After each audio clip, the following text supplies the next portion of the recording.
김태년 원내대표님 속개 선언으로 더불어민주당 제42차 최고위원회 회의를 속개하겠습니다. 제42차 최고위원회를 속개합니다.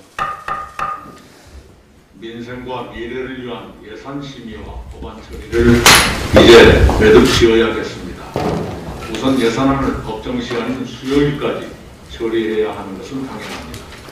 예산의 주요 쟁점에 대한 당정의 최종 입장이 조정됐으니 막판 심의에 속도를 낼 수 있을 것입니다.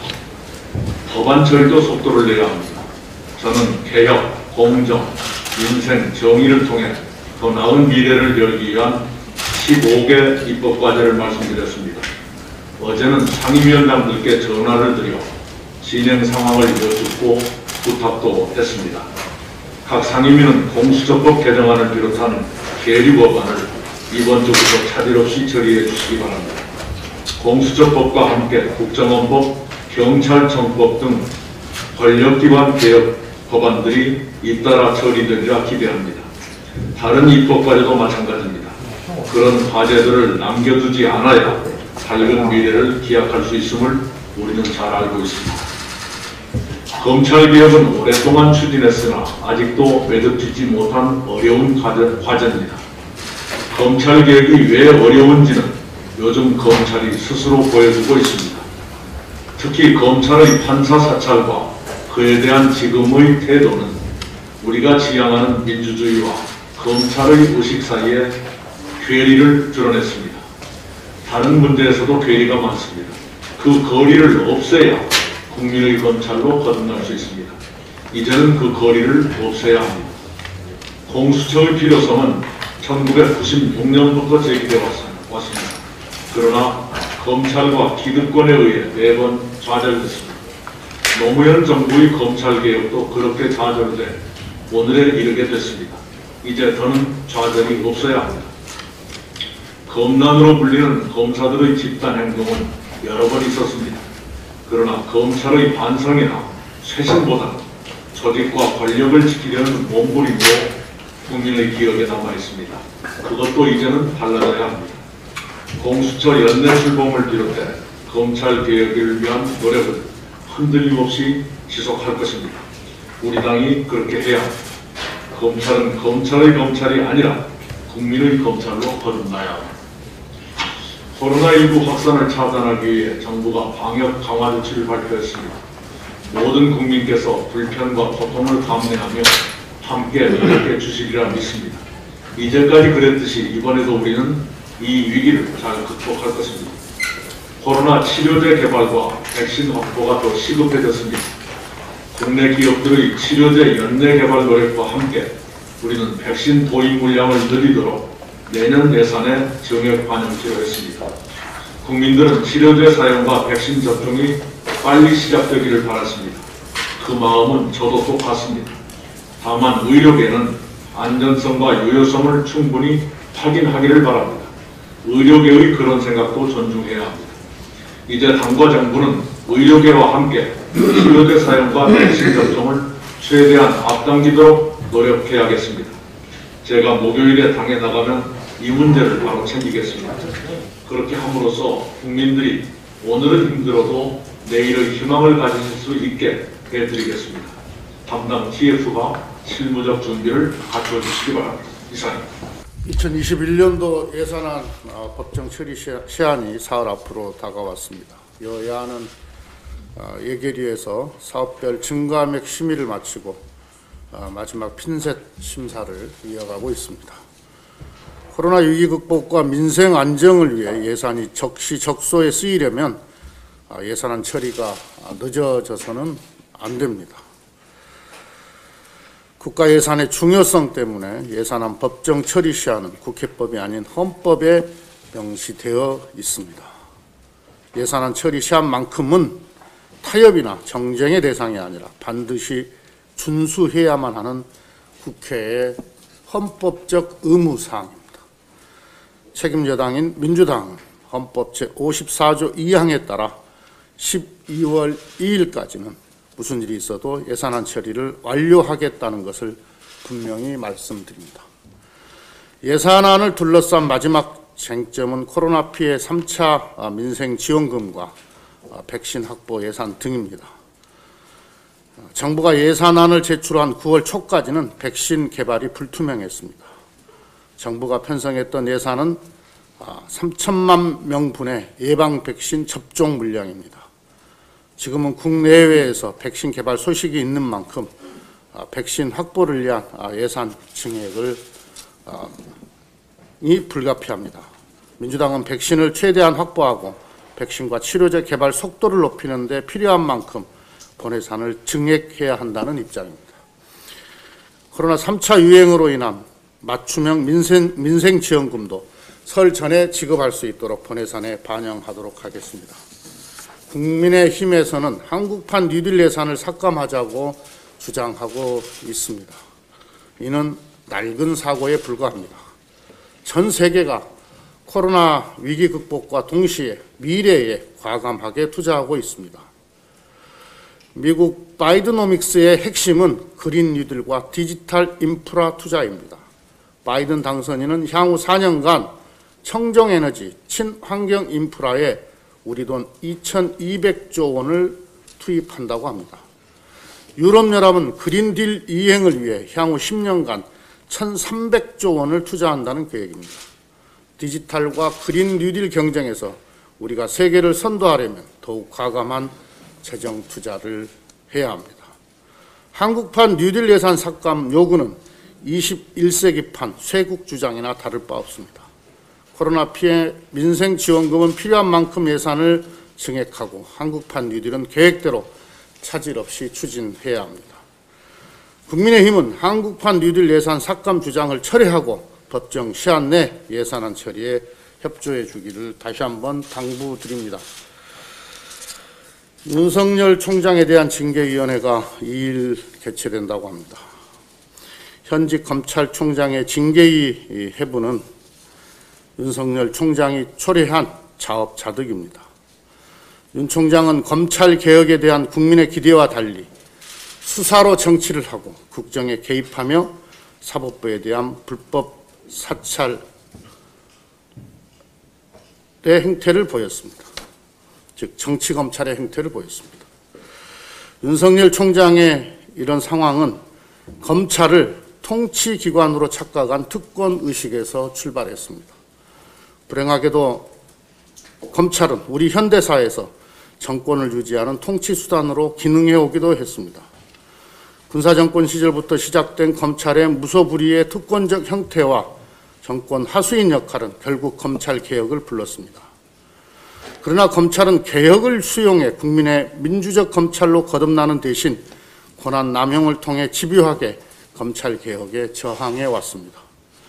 검찰개혁의 소임을 받은 조국 전 장관이 내정되자마자 윤석열 검찰은 먼지털이식 수사와 무리한 기소로 대통령의 인사권을 침해했습니다. 또한 옵티머스 라임 사건을 권력형 게이트로 만들려고 했던 수사, 월성 1호기 수사 역시 검찰개혁을 저지하기 위한 정치수사라는 비판을 피할 수 없습니다. 혹자는 윤 총장이 살아있는 권력을 수사하다 찍혔다고 말합니다. 그러나 윤석열 총장이 지키려고 했던 것은 자신의 자리와 검찰의 특권입니다. 검사만 40명에 이르는 역대급 수사 인력을 투입하고 70여 차례의 압수수색을 펼치며 벌인 조국 전 장관과 가족에 대한 수사 결과는 초라합니다. 정경심 교수에 대한 재판은 표창장 위조 여부를 둘러싼 공방으로 전락했고 조국 전 장관의 동생에 대한 1심 판결은 대부분 무죄를 선고받았습니다. 더욱이 살아있는 권력에 대한 수사를 강조하던 윤 총장은 정작 자신의 처와 장모에 대한 의혹 수사에는 공정하지 않았습니다. 검찰총장이 자신의 측근에 대한 감찰과 수사를 방해한 것도 결코 가벼운 일이 아닙니다. 사법부에 대한 사찰은 명백한 규정에 없는 불법적 행위입니다. 윤 총장이 서울중앙지검장 재직 시 지휘했던 사법농단 수사 공소장에서 판사의 성향과 활동을 탐문 조사하여 정보 수집하는 행위는 사찰이라고 명시한 바 있습니다. 결국 윤석열 총장은 살아있는 권력이 아니라 검찰개혁에 맞서 불법 사찰과 직무 위반 행위로 징계위에 회부된 것입니다. 이제 검찰을 위한 검찰의 시대, 정치 검찰의 시대는 막을 내려야 합니다. 검찰이 통치기관으로 국민 위에 군림하고 국정에 개입하던 시대는 지났습니다. 윤 총장 사태는 검찰을 위한 검찰의 시대가 종언을 고하고 있음을 보여주는 사건입니다. 지금은 검찰이 검찰총장에 대한 징계위 회부에 반발하는 대신 스스로를 돌아볼 때입니다. 국민들께서는 검찰이 스스로 사법정의의 민주적 집행자로 거듭나기를 바라고 계십니다. 관행이라는 이름으로 자행해온 과거를 자성하고 국민 검찰의 시대를 국민과 함께 열 수 있기를 기대합니다. 2021학년도 대입 수학능력시험이 3일 앞으로 다가왔습니다. 하지만 코로나 확산세로 인해 수험생과 학부모는 애가 타들어가고 있습니다. 어제 문재인 대통령께서 수능 시험장을 찾아 방역 준비 상황을 점검한 것도 학부모의 심정을 헤아렸기 때문입니다. 수능 시험은 49만 명에 이르는 우리 학생들의 꿈과 미래가 걸린 시험입니다. 그런 만큼 교육당국의 안전한 응시 환경 조성에 사활을 건다는 각오로 방역관리에 총력을 기울여 주시기 바랍니다. 또한 확진이나 자가격리로 인해 시험을 보지 못하는 일이 없도록 별도 시험실 등 대비책도 다시 한번 세심하게 점검해 주기 바랍니다. 국민 여러분들께서도 이번 주는 수험생의 가족이 된 심정으로 잠시 일상을 멈추고 방역의 촛불을 함께 들어주실 것을 호소드립니다. 이상입니다. 법무부 장관의 검찰총장 직무 배제는 적법할 뿐만 아니라 불가피한 조치입니다. 검찰총장 자신이 법무부 장관의 지휘 감독권을 불법이라고 공공연하게 공격하고 법에 규정된 감찰을 안 받겠다고 거부했기 때문입니다. 법무부 장관으로서는 선택의 여지가 없습니다. 지휘 감독을 거부한 검찰총장을 징계하거나 아니면 지휘 감독 책임을 지고 장관이 직을 내려놓거나 양자택일을 해야 하는 엄중한 상황입니다. 직무 배제가 부당하다고 하는 사람이 있습니다. 징계에 앞서 직무 배제를 하는 것은 전적으로 장관의 법적 권한입니다. 더구나 검찰총장이 감찰을 거부했을 뿐 아니라 그런 자세로 총장직을 유지하면 그 직위를 이용해 감찰과 조사를 가로막을 가능성이 높았기 때문에 직무 배제는 불가피한 조치입니다. 검찰총장의 직무, 임기를 강조하는 분들이 있습니다. 총장의 직무도 중요하지만 법무부 장관, 대통령의 직무도 중요합니다. 더 중요합니다. 검찰총장이 법에 정한 장관의 지휘감독을 거부해 장관과 대통령의 국정지휘권이 무력화되게 생겼습니다. 그런 무정부 상태를 방치하는 것은 옳지 않습니다. 그걸 바라는 국민은 없습니다. 아무리 검찰총장의 직무가 중요하다고 해도 지휘감독권자인 장관과 대통령 위에 올라설 수는 없습니다. 대한민국 검사들은 검찰 조직원이기 이전에 대한민국 공직자입니다. 법무부 장관의 수사지휘, 감찰, 징계에 대해 생각을 달리할 자유는 있습니다. 그러나 공직자 개개인이 스스로 재판관을 자처해서 합법, 불법을 공공연히 판정하고 장관과 정부를 공격하는 것은 공직자로서 선을 넘는 일입니다. 법치주의를 강조하고 있습니다만 노무현을 단죄하고 이명박을 면제했던 검찰에 대해서 김학의 동영상을 식별 불가라고 판정했던 검찰에 대해서 우병우에 의해 검찰권이 휘둘릴 때의 검찰에 대해서 조국 가족 수사는 사냥하듯 하고 나경원, 윤석열 수사는 1년 넘게 멈춰서 있는 검찰에 대해서 이런 검찰에 대해서 검찰 내부에서 법치주의를 지키려는 목소리가 나왔다는 기억이 없습니다. 최근 검찰 조직의 스크럼이 검찰 내부의 연대감을 확인할 수는 있을 것입니다. 그러나 검찰과 국민 간의 연대감은 더욱더 멀어지고 있다는 점을 분명히 기억하시기 바랍니다. 이상입니다. 윤석열 검찰총장의 판사 불법 사찰 사태와 관련하여 국민들의 검찰 권력에 대한 두려움과 정치권에 대한 실망이 커지고 있습니다. 국민의힘이 윤 총장 사태를 맞아 민생을 외면하는 사이 국민들의 고통도 더욱 커지고 있습니다. 국민들은 검찰총장이 판사들의 뒷조사를 하는 영화나 드라마에서만 보던 일이 눈앞에 현실로 펼쳐지자 공포감을 느끼기 시작했습니다. 특히 윤석열 총장 측 변호사가 사찰이 전혀 아니라고 생각하는데 일반인의 상식적 판단에 맡겨보자는 생각이다라고 한 대목에서 아연 실색했습니다. 회사가 직원을 상대로, 단체가 회원을 상대로, 편의점주가 알바생을 상대로도 이런 식으로 개인정보를 모으고 유통하면 안 된다는 사실은 상식이 된 지 오래됐기 때문입니다. 문제는 판사도 감시하는 집단이 일반 국민은 감시하지 않겠냐는 공포감입니다. 18세기의 공리주의 철학자 제로미 벤담은 동그란 원형의 감옥 건물 가운데 감시탑 하나가 서 있는 페놉티콘이라는 감옥을 고안했습니다.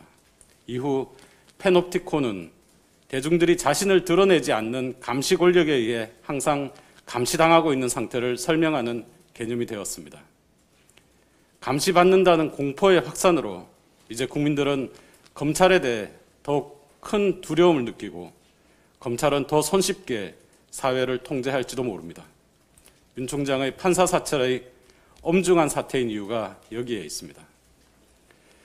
국민의힘 법사위원들이 직무정지 중인 윤 총장을 국회에 불러 국민 앞에 직접 설명하게 해야 한다며 법안 심사를 내팽개치는 행위는 무책임하고 부도덕한 행위입니다. 야당이 정권의 비판적인 윤 총장에게 판을 깔아주기 위해 국회 출석을 주장하는 사이 수많은 민생 개혁 법안을 처리해야 할 국회의 시간이 흘러가고 있기 때문입니다. 올해에만 15분이 돌아가신 택배 노동자들이 염원하는 생활물류 서비스 발전법을 비롯해 중대재해기업처벌법, 공정경제 3법, 공수처법, 아이로 핵심 협약 비준과 노조법이 야당의 불출석과 시간 끌기로 표류하고 있습니다. 코로나 위기 상황에서 방역과 민생보다 중요한 것은 없습니다. 국가의 가장 중요한 책무는 국민의 생명을 지키는 일입니다. 국민의힘은 윤 총장에 기대어 정부와 여당의 발목을 잡겠다는 헛된 기대를 버리고 국민에게 힘이 되겠다는 당명처럼 국회에서 국민들을 위해 입법권을 제대로 사용하시기 바랍니다. 예, 대한민국은 세계 유일의 합계 출산율 1명 미만 국가입니다. 지난해 합계 출산율은 0.92명이고 올해는 더 떨어져서 0.82명으로 전망되고 있습니다. 이러한 1 미만 출산율 숫자는 개인과 가족이 출산과 양육을 위해 포기해야 할 것이 너무도 많다는 현실을 보여주고 있습니다. 지난 26일 제4차 저출산 고령사회 기본계획 확정을 앞두고 공청회가 개최됐습니다. 기본계획 시안은 육아휴직의 사각지대를 해소하고 양질의 돌봄 서비스를 확충해야 한다고 제안하고 있습니다. 돌봄 서비스는 영유아 보육보다 초등 저학년 방과 후 돌봄 영역이 상대적으로 더 취약합니다. 양적인 부족도 문제이지만 운영상 비효율이 더 큰 문제입니다. 현재 초등 방과 후 돌봄을 위해 교육부는 초등 돌봄 교실을, 보건복지부는 다함께 돌봄과 지역아동센터를, 여성가족부는 청소년 방과 후 아카데미를 각각 실시하고 있습니다. 중앙정부가 이러다 보니까 지방정부 역시 교육, 청소년과, 사회복지과, 여성정책과에서 제각각 서비스를 집행하고 있습니다. 학부모는 고도의 정보력과 민첩함 없이는 본인이 원하는 돌봄 서비스를 제대로 선택하기가 어렵습니다. 사업만 늘린다고 능사가 아닌 대표적인 경우라 할 수 있습니다. 목표가 같다면 사업도 하나로 통일돼야 합니다. 돌봄 수요자와 직접 만나는 지방정부가 지역에 맞는 통합 돌봄 정책의 주체가 되어야 합니다. 그래야 현장에서 각각의 사업들을 유기적으로 연계하여 운영할 수 있습니다. 학부모가 기관마다 찾아다닐 필요 없이 하나의 창구를 통해 필요한 정보와 서비스를 제공받을 수 있어야 하는 것입니다. 이를 위해 중앙정부는 돌봄사업 통합 계정을 마련하고 또 지방정부의 포괄사업비 방식으로 이양해야 합니다. 현재 범정부 차원에서 진행 중인 온종일 돌봄 체계는 기초지방정부의 재정 확충과 자율성 강화를 전제할 때 제대로 실현할 수 있습니다. 2026년부터 주 출산 연령대인 25세에서 34세 인구가 급격히 줄어듭니다. 앞으로 저출산 문제 해결의 마지막 골든타임이 얼마 남지 않았음을 보여주는 것입니다. 온종일 돌봄 정책 운영 패러다임 전환이 시급합니다. 이상입니다. 예, 불법 사찰에 대한 검찰과 국민의 힘의 불감증이 하늘을 찌르고 있습니다. 판사의 뒷조사를 하고 세평까지 작성을 해서 판결에 영향을 끼치려 한 명백한 검찰판 사법농단을 맞서는 상대 알아보는 정도에 비유하다니 참 어이가 없습니다. 이제 시대가 변했습니다. 민주사회에서 불법 사찰은 명백한 범죄입니다. 윤석열 자신이 지휘했던 사법농단 공소장에도 판사 성향 활동 조사는 사찰이라고 분명히 명시하고 있습니다. 또한 검찰에 이게 뭐가 문제냐는 반응과 문건에 기보고라는 표현이 나오는 것을 보면 불법 사찰이 일회성이었다는 변명도 믿기 어렵습니다.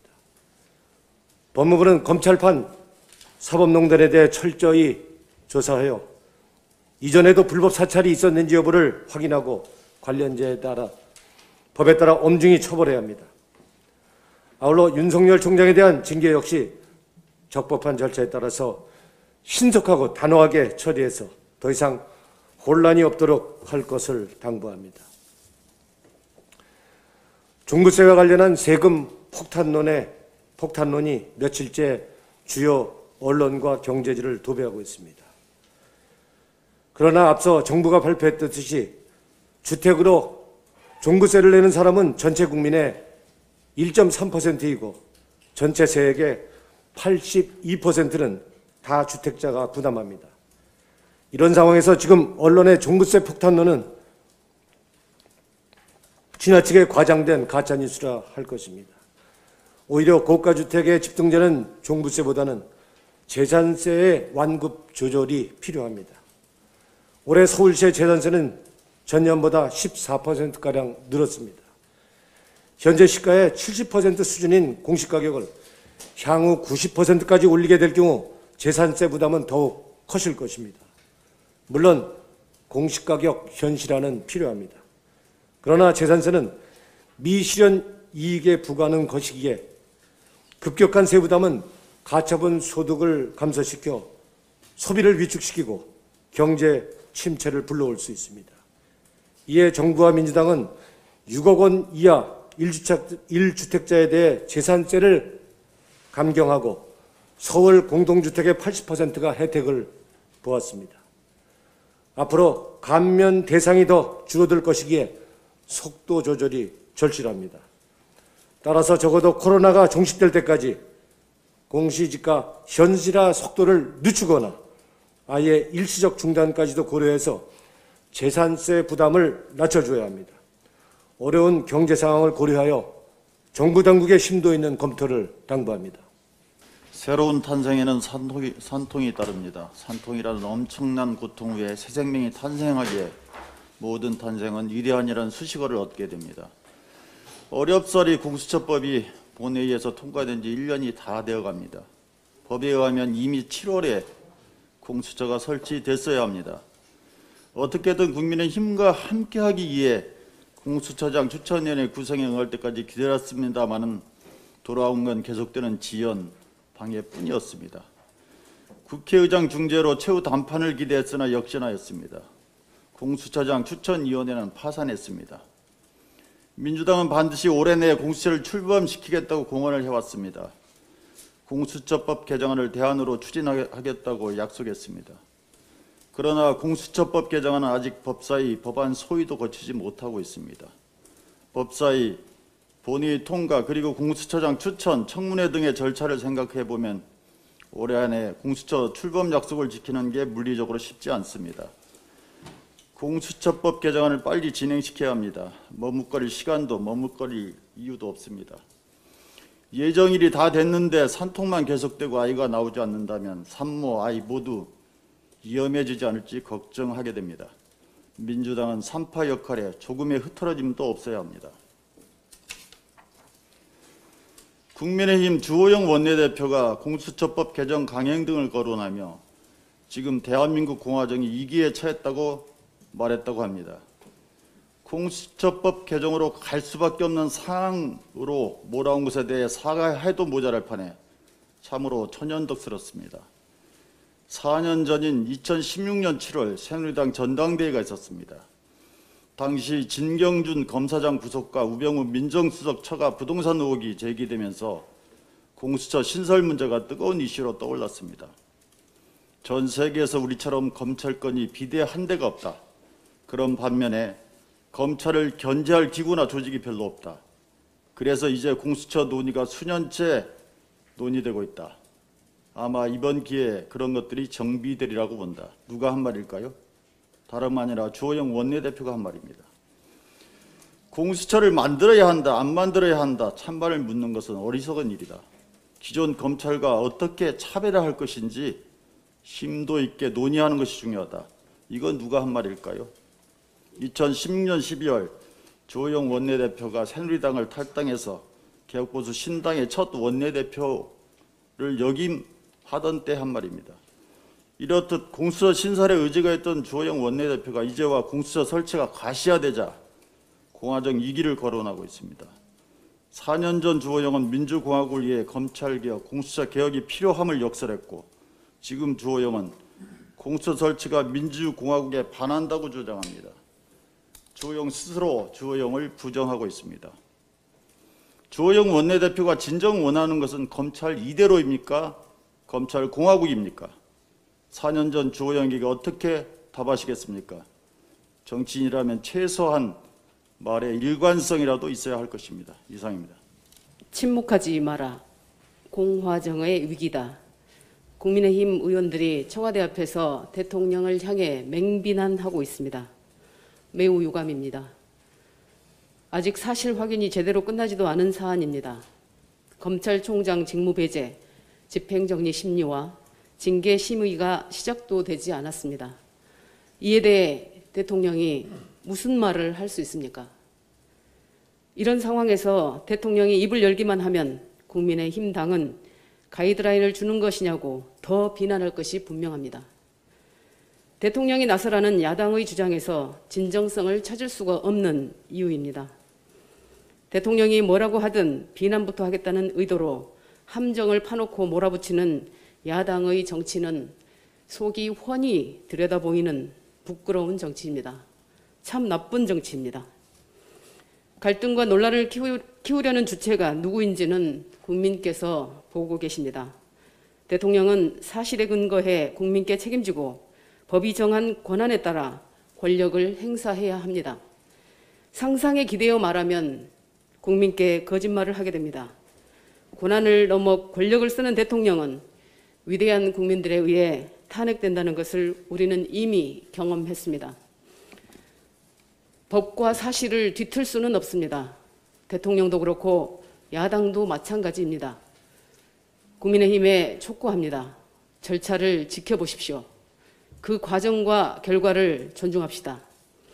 문재인 정부는 과거 정부처럼 대통령이 직접 나서서 검찰에 수사 가이드라인을 내리는 정부가 아닙니다. 국정원을 통해 정치에 개입하는 정부도 아니고 뒤에서 대법원을 압박해 재판에 관여하는 정부도 아닙니다. 국민에 대한 약속인 검찰개혁을 포기하지 않은 죄로 집요하게 반격을 당하고 있는 것이 지금의 문재인 정부입니다. 그럼에도 정부 여당 누구도 검찰 수사를 피하지 않았습니다. 오히려 일부 정치검찰이 정치적 독립성에 집착해 정치적 중립성을 포기하고 있습니다. 일부 야당은 맹목적으로 그들의 편을 들고 있습니다. 공화정의 위기는 문재인 정부가 아닌 바로 이들이 야기하고 있는 것입니다. 바로잡아야 합니다. 이제 마지막 고비에 다다랐습니다. 국민 여러분, 조금만 더 지켜봐 주십시오. 네, 세월호 참사의 완전한 진상규명을 외치며 48일간 단식을 이어갔던 김성묵 씨가 쓰러져 병원으로 이송되는 일이 있었습니다. 수많은 일들이 벌어지고 있지만 여전히 한켠에서는 잊혀져선 안 되는 이들이 투쟁하고 있습니다.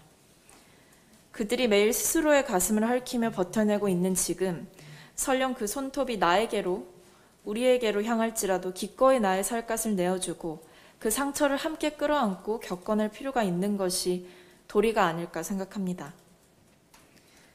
세월호 참사의 진상규명이라는 바래져서는 안 되는 구호가 흘러가는 세월에 바래질까 두렵습니다. 그 과정에서 정치가 등을 돌리고 귀를 막았다는 비판에 직면하고 훗날 역사가 던지는 질문에 책임을 어떻게 지게 될까 두렵기도 합니다. 너무 늦은 정의는 정의가 아니라는 말처럼 더 늦기 전에 매듭을 지어야 하는 일이 있는 법입니다. 그것이 세월호 참사의 진상규명이라는 생각을 좀처럼 지울 수 없습니다. 이를 위해 시급한 과제부터 국회가 풀기를 희망합니다. 사회적 참사 특별조사위원회의 활동은 12월 10일 종료됩니다. 시간이 얼마 남지 않았습니다. 4.16 세월호 참사 특별조사위원회의 활동 기한의 연장을 위해 정무위원회의 신속한 심의를 촉구합니다. 더불어 사참위의 권한을 강화하는 내용을 담은 법안의 심사와 조속한 통과가 이뤄지길 바랍니다. 이상입니다.